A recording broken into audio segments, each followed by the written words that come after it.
یہ بھی ہے حسین ابن علی کی آواز۔ ہمارا موضوع گفتگو ہے ذکر شہادت امام حسین علیہ السلام اور قرآن مجید۔ قرآن مجید اللہ کی وہ کتاب کہ جس کے بعد اب نسل انسانی کے لیے کوئی ہدایت کا پیغام نیا دنیا میں نہیں آئے گا۔ قرآن مجید وہ کتاب کہ جس کے اندر ہر خشک و تر کا بیان موجود ہے۔ اللہ کی یہ وہ کتاب کہ جس کے اندر ہر شے کی تفصیل بیان کی گئی ہے، اور جب اس کتاب مقدس میں ہر شے کی تفصیل بیان کی گئی ہے اور اس کے اندر ہر خشک و تر کا تذکرہ موجود ہے، تو یقیناً کربلا جو قرآن مجید کی تعلیمات کے تحفظ کا ذریعہ ہے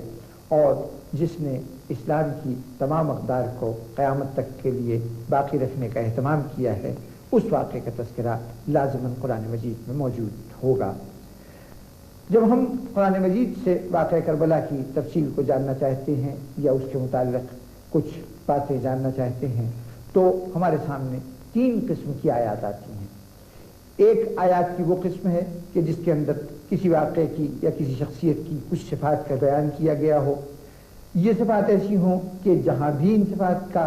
اطلاق نظر آئے اور اس صفات کے مظاہر نظر آئیں، کہا جا سکتا ہے کہ یہ آیت اس صورتحال کے لیے نازل ہوئی ہے۔ لیکن اگر وہ آیات ایسی ہوں کہ اس میں ایک سے زیادہ صفات بیان ہوں، وہ صفات الگ الگ تو کئی جگہ پہ مل جائیں لیکن اجتماعی طور پر کہیں ایک جگہ پر نہ مل رہی ہوں، اس مرحلے پر اگر واقعہ کربلا اس طرح سے ہمارے سامنے آئے کہ اس آیت کے تمام پہلو اس پر پوری طرح سے منطبق ہوتے ہوں، تو وہاں ہم یہ کہنے میں ملازم ہیں کہ خصوصیت سے یہ آیات واقعات کربلا کا احاطہ کر رہی ہیں۔ ایسی آیات میں پہلی مثال کے طور پر ہم سورہ بقر کی آیت کو پیش کرتے ہیں۔ سورہ بقر قرآن مجید کا دوسرا سورہ اور اس کی جو زیر بحث آیات ہیں وہ 155 سے لے کے 157 تک ہیں۔ ان آیات میں ارشاد ہوا وَلَنَبْلُوَنَّكُمْ بِشَيْءٍ مِّنَ الْخَوْفِ وَالْجُوعِ۔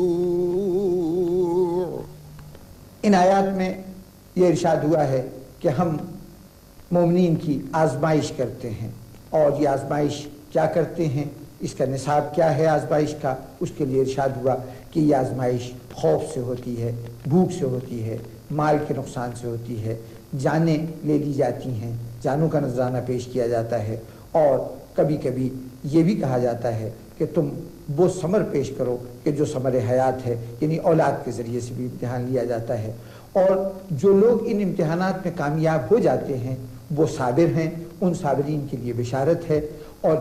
ان صابرین کے صابر ہونے کی پہچان کیا ہے کہ جب ان پر کوئی مصیبت پڑتی ہے یہ کہتے ہیں ہم سب اللہ کی طرف سے ہیں اور ہمیں اللہ ہی کی طرف پلٹ کر جانا ہے۔ اور یقیناً یہی وہ لوگ ہیں کہ جو اللہ کی طرف سے ہدایت یافتہ ہیں، یہی وہ لوگ ہیں جن پر اللہ کی طرف سے رحمت نازل ہوتی ہے، اور یہی وہ لوگ ہیں کہ جن پر اللہ کی طرف سے صلوات کا نزول ہوتا ہے۔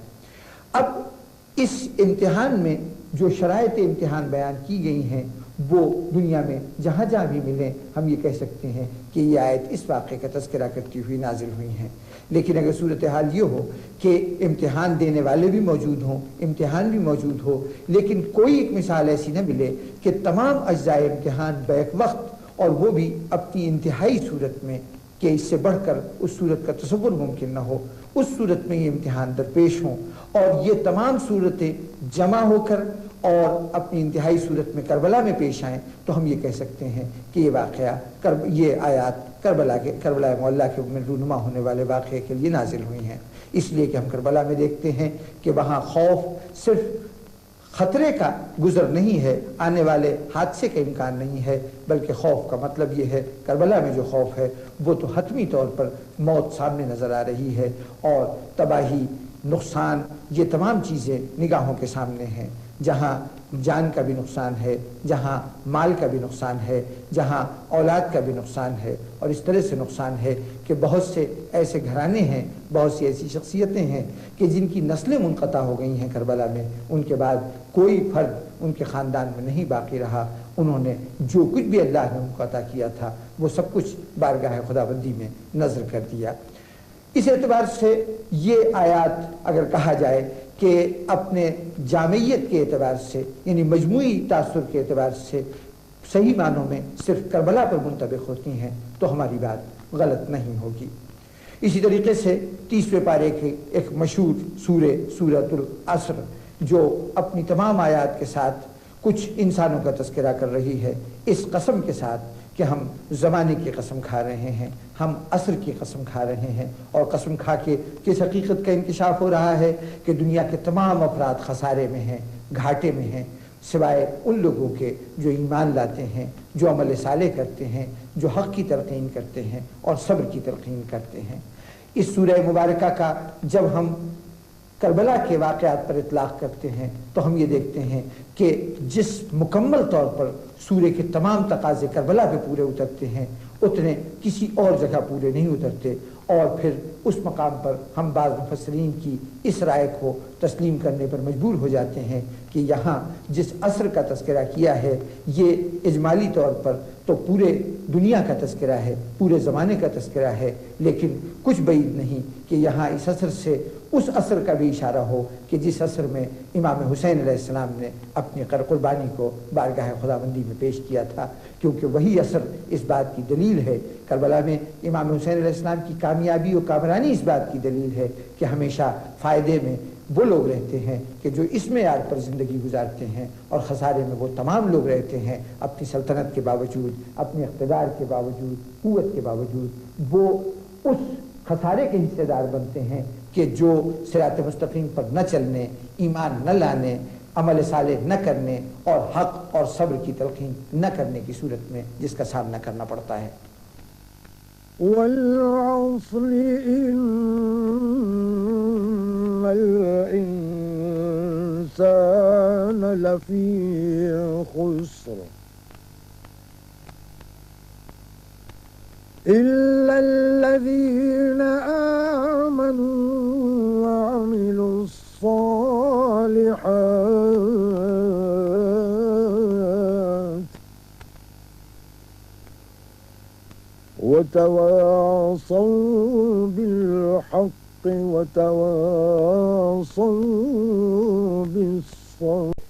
فما بكت عليهم السماء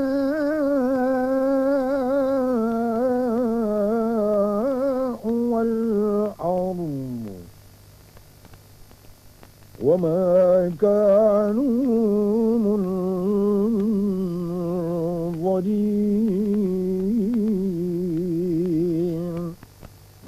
اب آپ نے سورہ مبارکہ دخان کی 29ویں آیت کی سماعت کا شرف حاصل کیا۔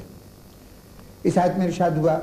کہ نہ تو ان پر آسمان رویا اور نہ زمین، اور نہ ان کو مہلت دی گئی۔ یہ تذکرہ ہے نافرمان بندوں کا جن پر عذاب الہی نازل ہو رہا ہے، اور وہاں پر قدرت یہ کہہ رہی ہے کہ ان پر نہ آسمان رویا تھا نہ زمین روئی تھی۔ تو جب اللہ کے نافرمان بندوں پر نہ آسمان روتا ہے نہ زمین روتی ہے تو اس کا لازمی نتیجہ یہ ہے کہ جو اللہ کے فرما بردار بندے ہیں جب وہ ان پر کسی مصیبت کا سامنا ہوتا ہے یا وہ کسی دشواری سے دوچار ہوتے ہیں تو یقیناً پھر آسمان اور زمین کو ان پر رونا چاہیے۔ اس سوال کا جواب دیتے ہوئے علامہ جلال الدین سیوطی در منصور میں ارشاد فرماتے ہیں کہ کائنات میں صرف 2 موقع ہیں، 2 شہید ہیں اللہ کے راہ کے کہ جن کی شہادت پر آسمان بھی رویا اور زمین بھی روئی، اور وہ 2 شہادتیں ایک حضرت یحییٰ پیغمبر کی ہے اور دوسرے امام حسین علیہ السلام کی شہادت ہے کہ جب آسمان نے سرخ ہو کر اور زمین نے زلزلے کا اظہار کر کے اپنی طرف سے اس گریہ کا اظہار کیا تھا جس کا اللہ نے نیک بندوں کے ساتھ وعدہ فرمایا ہے۔ والفجر وليال عشر والشفع والوتر والليل إذا يسر هل في ذلك قسم لذي حجر. یہ سورہ مقدسہ فجر کی ابتدائی 5 آیتیں تھیں. اس میں 5 قسمیں کھائی گئیں اور ان قسموں کو کھانے کے بعد ایک مرتبہ نسل انسانی کو خاص طور پر اور نسل انسانی میں بھی صاحبان عقل کو خاص طور پر مخاطب کیا گیا. ارشاد ہوا قسم ہے صبح کی، الفجر کی، اور قسم ہے 10 راتوں کی، اور قسم ہے جوڑے کی، قسم ہے تنہا کی، اور اس کے ساتھ ساتھ قسم ہے اس رات کی کہ جو گزرتی جا رہی تھی. کیا یہ قسمیں صاحبان عقل کے لیے کافی نہیں ہیں؟ اب جہاں تک ان قسموں کا تعلق ہے، ان قسموں کو الگ الگ واقعات کی طرف اشارہ قرار دیا جا سکتا ہے، اور چنانچہ اکثر مفسرین نے یہی کیا کہ فجر کے معنی کہیں اور سے تلاش کیے، 10 راتوں کا تذکرہ کہیں اور سے دیکھا، شفا اور وتر کے معنی الگ تلاش کیے، اور وہ رات جو بھیگتی جا رہی تھی، جو بڑھتی جا رہی تھی، اس کے مفہوم کسی اور واقعے سے یا کسی اور صورتحال سے نکالے. یوں اگر ہم ہر جز کو الگ الگ کر کے اور اس کا اطلاق الگ الگ ڈھونڈیں تو شاید دنیا میں ہمیں بہت سے ایسے واقعات ملیں کہ جہاں ہمیں کچھ راتیں اپنی طرف بلائیں، کوئی خاص صبح اپنی طرف بلائے، کوئی خاص جوڑا اور کوئی خاص تنہا اپنی طرف آواز دے. لیکن جب ان تمام اجزاء کو جمع کر کے، اور خاص طور پر اس مرحلے پر کہ جب ان اجزاء کو جمع کر کے یہ کہا جائے کہ کیا یہ قسم صاحبان عقل کے لیے تو کافی نہیں ہے، کیا یہ ان کے لیے سامان عبرت نہیں ہے، تو اس وقت ہمیں سوچنا پڑتا ہے کہ یہ قسمیں کسی ایک واقعے کا تذکرہ کر رہی ہیں. اور خصوصاً اس وقت یہ بات اور واضح ہو جاتی ہے کہ جب ایک واقعہ تاریخ میں ایسا موجود ہے جس میں یہ تمام اجزاء موجود ہیں. وہ صبح بھی موجود ہے کہ جس صبح کا آغاز امام حسین علیہ السلام نے اپنے فرزند حضرت علی اکبر کی اذان سے کروایا تھا. وہ صبح جو تاریخ اسلام میں صرف اس دن کی صبح نہیں تھی بلکہ آئندہ حیات اسلامی کی صبح تھی. خود دین پیغمبر صلی اللہ علیہ وآلہ وسلم کے لیے ایک صبح نو ثابت ہوئی تھی. اور پھر ان 10 راتوں کی قسم کہ جن 10 راتوں کو امام حسین علیہ السلام نے کربلا کے حالات میں گزارا ہے، اور وہ 10 راتیں کہ جس میں خوف کے امتحان سے اہل بیت گزرتے رہے ہیں. پھر اس کے بعد وہ جوڑا اور وہ تنہا کہ جب جوڑے کی بات ہو تو اس میں امام حسین علیہ السلام کی طرف سے پیش ہونے والی وہ 2 خاص قربانیاں کہ جن کو دنیا علی اکبر اور علی اصغر کے نام سے جانتی ہے، وہ بھی جوڑے سے مراد ہو سکتے ہیں. اس جوڑے سے امام حسین اور حضرت عباس بھی مراد ہو سکتے ہیں، اور اس جوڑے میں امام حسین علیہ السلام اور آپ کی شریک کار جناب زینب صلوات اللہ علیہ بھی مبارک مراد ہو سکتی ہیں، اس لیے کہ واقعہ کربلا انہی دونوں شخصیتوں سے اپنے تمام مراحل کی تکمیل کرتا ہے. اور پھر اس خاص رات کا تذکرہ کہ جو گزرتی جاتی تھی، جو بھیگتی جاتی تھی. یہ رات وہ شام غریبہ کی رات ہے جب انسانیت نے ایک عجیب و غریب منظر دیکھا ہے کہ وہ شخصیتیں کہ جن کو چشم فلک نے کبھی سربرہنہ نہیں دیکھا تھا، وہ کھلے میدان میں جلے ہوئے خیموں کی خاک پر بیٹھ کر خوف کی حالت میں اور صدمے کی حالت میں رات گزار رہے ہوں. جب یہ تمام عناصر موجود ہوں اور ان عناصر میں سے ہر جز الگ الگ عقل انسانی کے لیے ایک سوال ہو اور غور و فکر کی دعوت دے رہا ہو، عبرت کا ایک سامان ہو، درس اور ہدایت کا ایک باب ہو، تو ہمیں یہ کہنا پڑتا ہے کہ یہ آیات واقعات کربلا کی طرف بہت واضح اشارہ کر رہی ہیں. ستجدنی ان شاء اللہ من الصابرین. فلما أسلما وتله للجبين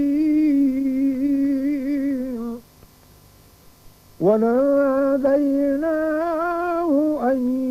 يا إبراهيم قد صدقت الرؤيا إنا كذلك نجزي المحسنين إن هذا لهو البلاء المبين. وفديناه بذبح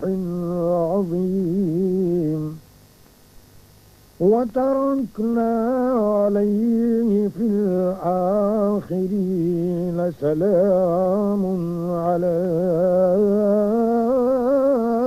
إبراهيم. جس آیت کی تلاوت آپ نے سماعت فرمائی ہے یہ سورہ وصافات کی سمی سے لے کے 108ویں تک کی آیات ہیں، اور اس میں حضرت ابراہیم اور حضرت اسماعیل کی قربانی کا تذکرہ ہے۔ یہ وہ معروف آیات ہیں کہ جس میں جہاں حضرت ابراہیم اور حضرت اسماعیل کی بات کی گئی ہے وہاں واقعہ کربلا کا واضح طور پر ذبح عظیم کے نام سے تذکرہ کیا گیا ہے، اور جس پر بہت سے مفسرین نے اس واقعے کی تفصیل بیان کرتے ہوئے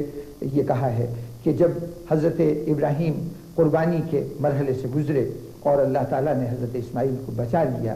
اور اس بچائے جانے کے واقعے پر جب حضرت ابراہیم کو ایک نوعیت کی حیرت ہوئی، اس لیے کہ اس سے پہلے سنت الہی میں جو صورتحال سامنے تھی وہ یہ کہ خلوص سے پیش کی جانے والی نذر ہمیشہ بارگاہ خداوندی میں قبول ہوا کرتی تھی۔ حضرت ابراہیم کی جب نذر بظاہر قبول نہیں ہوئی تو اس پر جو حیرت یا جو تشویش کا سامنا حضرت ابراہیم کر سکتے تھے اس کا اظہار انہی آیات میں اس اعلان کے ساتھ ملتا ہے کہ ابراہیم تم نے اپنے خواب کو سچا کر دکھایا، یعنی ابراہیم تمہاری طرف سے کوئی کوتاہی نہیں ہوئی، لیکن اس کے باوجود ہماری کچھ اپنی مصلحتیں ہیں اور ہمارے پیش نظر کوئی اپنا ایک زمانے کا کی کچھ کیفیات ہیں کہ جس کے لیے ہم نے آج کے اس واقعے کو، آج کی اس قربانی کو منتقل کر دیا ہے آنے والے زمانوں کے لیے، اور یہ قربانی کو منتقل کیا ہے ایک ذبح عظیم کی خاطر، یعنی آج جو اسماعیل بچائے گئے ہیں تو اس لیے بچائے گئے ہیں کہ کل ہمیں ایک قربانی کی ضرورت ہے جو ذبح عظیم ہوگی۔ اس مرحلے پر ہمیں یہ تاریخی حقیقت بھی معلوم ہوتی ہے کہ اگر اس دن حضرت اسماعیل شہید ہو جاتے یا ذبح ہو جاتے تو لازماً وہ فرزند کہ جن کا نام امام حسین علیہ السلام ہے اور جو نسل حضرت اسماعیل میں سے ہیں وہ دنیا میں نہیں آ سکتے تھے، تو گویا اسماعیل اس لیے بچائے گئے تھے کہ بعد میں قدرت امام حسین علیہ السلام کو ان کے وسیلے سے دنیا میں بھیجے اور پھر وہ ذبح عظیم کا کارنامہ سر انجام دے سکیں۔ یہ امام حسین علیہ السلام کے تذکرے پر مشتمل ایسی آیت ہے کہ اس کو تو جہاں مفسرین نے بیان کیا وہاں شعراء نے بھی اپنی گفتگو کا موضوع بنایا، اور چنانچہ شاعر مشرق حکیم الامت علامہ اقبال نے ارشاد فرمایا: اللہ اللہ بائے بسم اللہ قدر اور مانیے ذبح عظیم آمد پسر۔ اللہ اللہ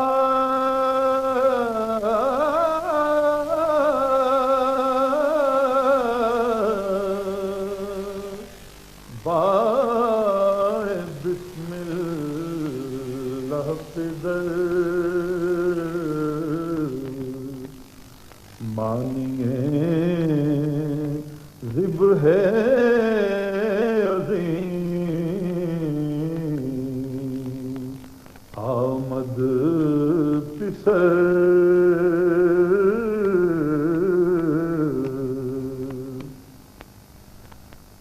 بہر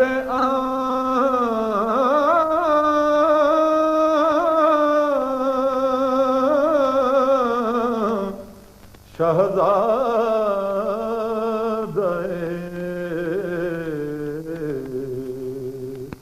خیر الملل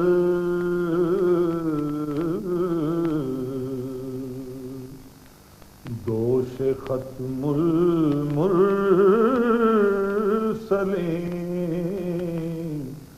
نعم الجمل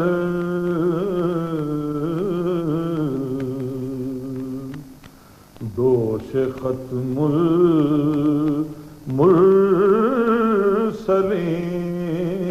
المرسلین نعم الجمل۔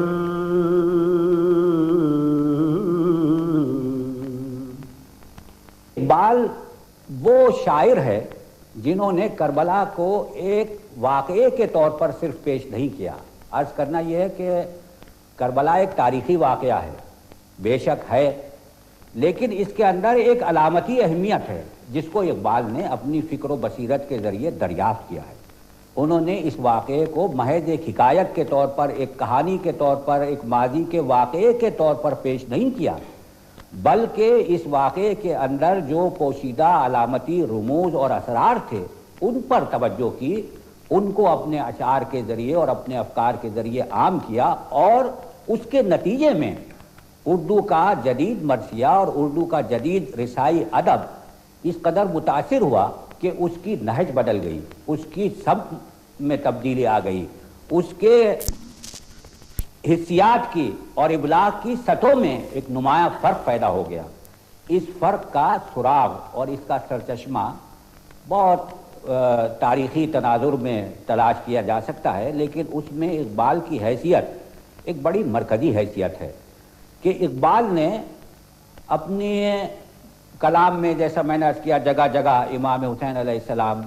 اور کربلا کے واقعے کی طرف ایک علامتی اشارے کیے ہیں۔ اس اصطلاحی معنوں میں، جس معنوں میں کہ مرثیہ ایک مسدس کی شکل میں کہا جاتا ہے، اس اصطلاحی معنوں میں انہوں نے مرثیہ نہیں لکھا، لیکن انہوں نے اپنی مثنوی میں جو رموز بے خودی کہلاتی، اسرار خودی اور رموز بے خودی، اس مثنوی میں انہوں نے واقعہ کربلا کی علامتی اہمیت پر بڑی تفصیل سے روشنی ڈالی ہے۔ ایک باب قائم کیا ہے، اس کا عنوان ہے درمانی حریت اسلامیہ و سر حادثہ کربلا۔ اگرچہ کہ یہ اشعار فارسی میں ہیں، مگر یہ اس قدر مقبول ہے اور اتنی کثرت سے یہ پڑھے گئے ہیں اور بار بار پڑھے جاتے ہیں کہ ہمارے ناظرین اور سامعین ان سے پوری طرح آگاہ ہیں۔ ان اشعار میں واقعہ کربلا کو ایک حریت کے علامت کے طور پر، ایک اس علامت کے طور پر کہ جو اللہ کا بندہ ہوگا تو وہ غیر اللہ کی غلامی سے آزاد ہوگا، جو اللہ کا بندہ ہوگا وہ فرعون کے سامنے، کسی نمرود کے سامنے، کسی ظالم کے سامنے اپنا سر نہیں جھکائے گا، جو اللہ کا بندہ ہوگا اس کا پیغام امن عالم کا، آزادی کا، حریت کا، ایثار کا، عدل کا، یہ پیغام اس کا ہوگا۔ اس موضوع کو اور اس مفہوم کو اقبال نے اپنے اشعار میں جس فنکارانہ چابک دستی سے اور جس گہرائی اور بصیرت سے بیان کیا ہے وہ انہی کا حصہ تھا۔ وہ اشعار جو اس طرح شروع ہوتے ہیں کہ آ امام عاشقاں پورے بطول، اور اس کے بعد مسلسل اس میں کچھ اشعار آتے چلے جاتے ہیں، یہاں تک کہ وہ کہتے ہیں کہ تیغ لاچو از میاں بیروں کشید، کہ تیغ لا جب انہوں نے میان سے باہر نکالی، از رگے ارباب باطل خون کشید، نقش اللہ بر صحرا نوشت، سطر عنوان نجات ماں نوشت۔ پھر اس کے بعد وہ کہتے ہیں کہ حکومتیں ختم ہو گئی ہیں، سلطنتوں کو زوال آ گیا ہے، لیکن اس واقعے کی یاد اور اس پیغام کی یاد وہ ہمارے دلوں میں زندہ ہے۔ رمز قرآن جس کو کہ اس واقعے کے ذریعے نمایاں کیا گیا، وہ ہمارے لیے آج بھی پیغام بصیرت اور پیغام عمل ہے۔ رمز قرآن از حسین آموختم، ذاتش او شولہا اندوختم۔ نقش اللہ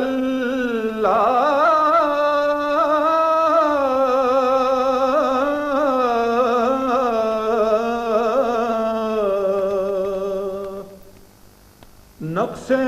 اللہ بر صحرا نبے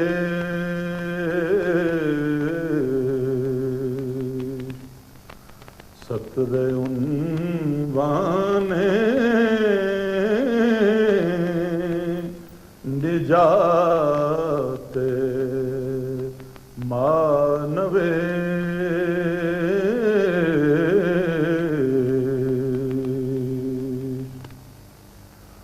رمز قرآن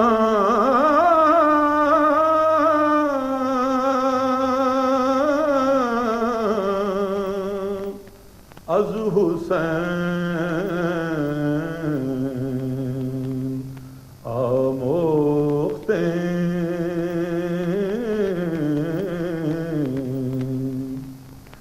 رمز قرآن از حسین آموختیں۔